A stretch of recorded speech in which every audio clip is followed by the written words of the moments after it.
हिंदुत्व में हुआ है श्राद्ध। श्राद्ध के कुछ दिन होते हैं जो अब बस आ गए, शुरू हो गए हैं। क्या होता है श्राद्ध? मैं आपको श्राद्ध से रिलेटेड कुछ बातें बताना चाहता हूँ। आपने कभी सोचा है कि एक रोज़ आपके नाना और नानी मिले होंगे तो आपकी मम्मी हुई होंगी, एक रोज़ आपके दादा और दादी मिले होंगे तो आपके पापा हुए होंगे, एक रोज़ आपके मम्मी और पापा मिले होंगे तो आप हुए होंगे। अब नाना नानी और दादा दादी के पीछे अगर चले जाएं तो जहाँ नाना नानी और दादा दादी 4 लोग मिलके माता पिता किए थे, उन 4 लोगों को करने के लिए और 8 लोग लगे थे। मतलब जब 8 लोग मिले थे तो दादा दादी नाना नानी हुए थे, जिनसे हम कभी मिल नहीं पाए, कभी बात नहीं हुई, हमको उनके बारे में कुछ नहीं पता। अब है नहीं वो इस दुनिया में, जहाँ हम इतने सारे बुद्धू days, rose day, propose day, ये डे, वो डे, लाफ्टर डे, वो मॉस्किटो डे, वहाँ श्राद्ध के कुछ दिन मनाए जाए तो प्रॉब्लम क्या है? और मैं आपको ये भी बताऊंगा कि श्राद्ध मनाना ज़रूरी क्यों श्राद्ध को पूरे विधि विधान से निभाना चाहिए। हिंदुत्व में माना जाता है कि जब शरीर मर जाता है तो आत्मा चली जाती है। आपने सुना होगा ना कि यमदूत आते हैं, यमराज आते हैं जब कोई मरता है तो लेने। तो शरीर तो यहीं मर गया, तो लेने क्या आए थे? शरीर से लेके क्या गए? वो होती है आत्मा। वो सारी आत्माओं को उनके उनके कर्मों के हिसाब से अलग अलग स्थान मिलता है और बाद में अपने अपने कर्मों के ही हिसाब से वो फिर से जन्म लेते हैं अलग अलग योनियों में। क्या क्या होती है वो योनियाँ? इंसान हो सकती है, जीव या जंतु हो सकती है, पक्षी भी हो सकते हैं, है ना? ये इनमें से किसी में भी आ सकते हैं। लेकिन जब तक किसी शरीर में नहीं आते हैं तब तक वो अपने कर्मों के हिसाब से कहीं रखे होते हैं। ऐसा माना जाता है कि श्राद्ध के वो दिन, जितने भी दिन होते हैं श्राद्ध के, उन दिनों में यमराज सारी आत्माओं को अपने परिवार से मिलने जाना अलाउ करते हैं, छोड़ देते हैं कि जाओ मिलाओ। जैसे हम हॉस्टल में रहते हैं या काम के सिलसिले में अपने परिवार, अपने होम टाउन से दूर रहते हैं, तो जब छुट्टियां लगती हैं तो हम तुरंत दौड़ के अपने घर जाते हैं। ये आत्मा जब तक दूसरा शरीर नहीं पाते हैं, उनको पता होता है कि उनका घर कौन सा है, कहाँ है, उनके पोता पोती, बेटा बेटी, बाकी सारे रिश्तेदार कहाँ रह रहे हैं। और जैसे ही उनको श्राद्ध के उन दिनों में छोड़ दिया जाता है कि जाओ अपने परिवार से मिल के आओ, वो आते हैं आपसे मिलने। ये वही आत्मा होती है जिनको लेने यमदूत और यमराज आए रहते हैं। मतलब कोई तो एंटिटी है जो शरीर खत्म होने के बाद भी बची है। वो जो एंटिटी है, वो जो सोल है, वो जो आत्मा है, वो श्राद्ध के दिनों में आपके घर आता है आपसे मिलने। हम जब घर आते हैं तो हम क्या चाहते हैं कि हमारे लोग हमारे पसंद की चीज़ें बनाए, चाहते हैं। वैसे ही जब ये आते हैं तो इनको भी इनके पसंद की चीज़ खाने की इच्छा होती है। जिन परिवारों में श्राद्ध अच्छे से किया जाता है, अपने पूर्वजों को याद किया जाता है, उनके पसंद का खाना बनाया जाता है, सारा कुछ तर्पण अर्पण सब कुछ किया जाता है, ये पूर्वज श्राद्ध के बाद लौटते समय खूब सारा आशीर्वाद दे के जाते हैं। खूब सारी दिक्कत परेशानी आपके जीवन में आने वाली और चल रही को हर लेते हैं, घटा देते हैं, ख़त्म कर देते हैं। मगर जिन घरों में उनको आके ये समझ में आता है कि ये लोग साल में कभी हमको याद नहीं करते, और श्राद्ध जो दिन दिया हुआ है जिसमें माना गया है कि हम आएंगे, इनको पता था कि हम आएंगे, फिर भी इन्होंने हमारे आने की तैयारी नहीं की, हमारे पसंद का खाना नहीं बनाया। कैसा लगेगा आपको अगर आप एक दिन के लिए अपने घर जाए और आपको कोई वेलकम ना करे?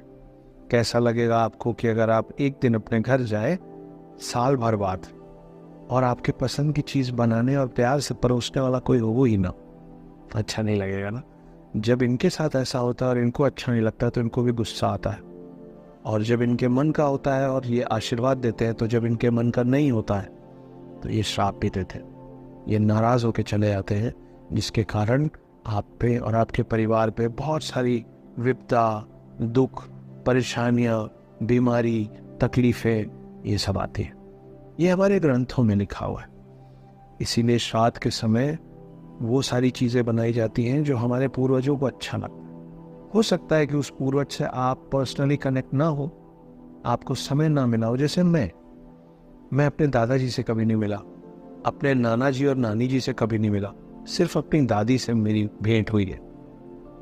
लेकिन जब श्राद्ध होता है तो सबका होता है, और श्राद्ध अगर वो आत्मा के रूप में नहीं है और किसी शरीर में आ गए तो ये माना जाता है कि उस दिन वो जिस भी शरीर में होंगे वो आपके दरवाजे आएंगे ज़रूर। इसीलिए श्राद्ध का जो भोजन होता है, श्राद्ध का जो प्रसाद होता है, वो अलग अलग लोगों में बांटा जाता है। किसमें?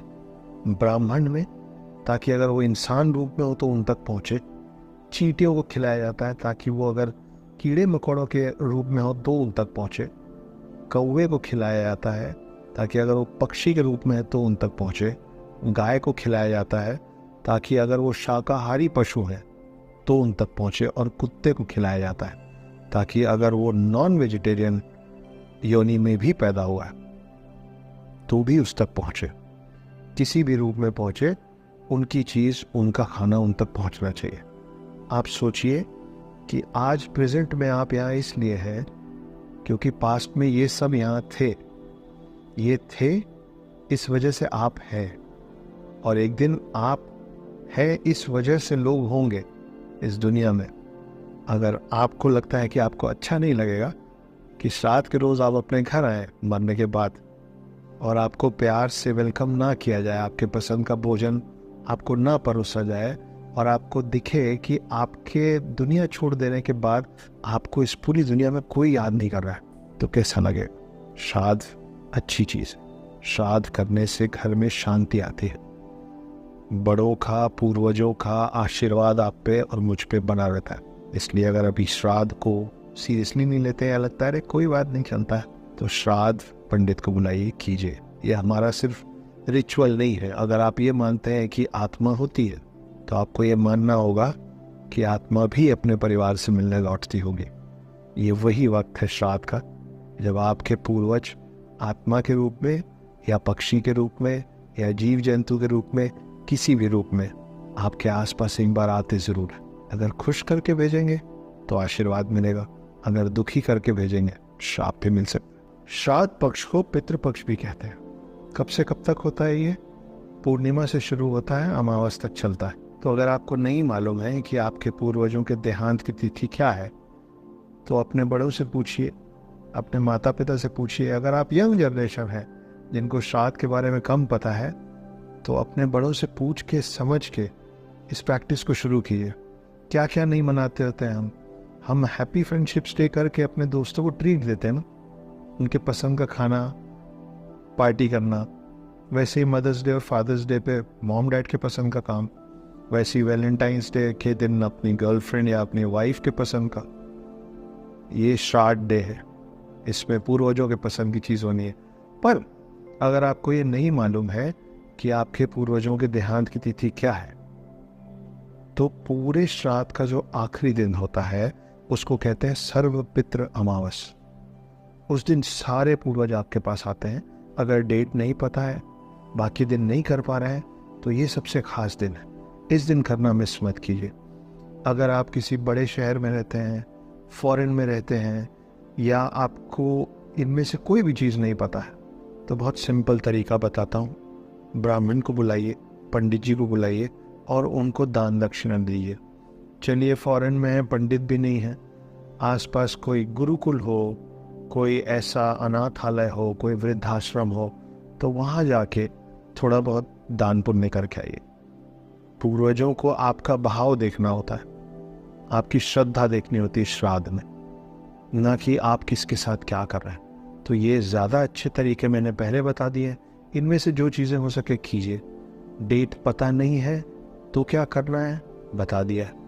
अगर यही है तो किन किन लोगों को खाना खिलाना है और श्राद्ध का पूरा जो विधि विधान से किस तरीके से पूजा होती है वो आपके बड़े बुजुर्ग भी बताएंगे और आपके घर या मंदिर के पंडित भी बताएंगे। और कुछ ना हो पाए तो उसका समाधान बता दिया।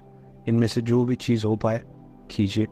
एक ऐसा दिन है साल के 365 दिन में जहाँ हम अपने पूर्वजों को प्यार से धन्यवाद बोलते हैं, क्योंकि आपका और मेरा अस्तित्व इस पृथ्वी पे इस समय इसीलिए है क्योंकि कभी वो थे, उनकी वजह से हम हैं। तो इतने लोगों को थैंक यू बोलते हैं। एक दिन उनको थैंक यू बोलें, एक दिन उनको ट्रीट करें, एक दिन उनके पसंद का खाएं खिलाएं और हाथ जोड़ के बोलें धन्यवाद।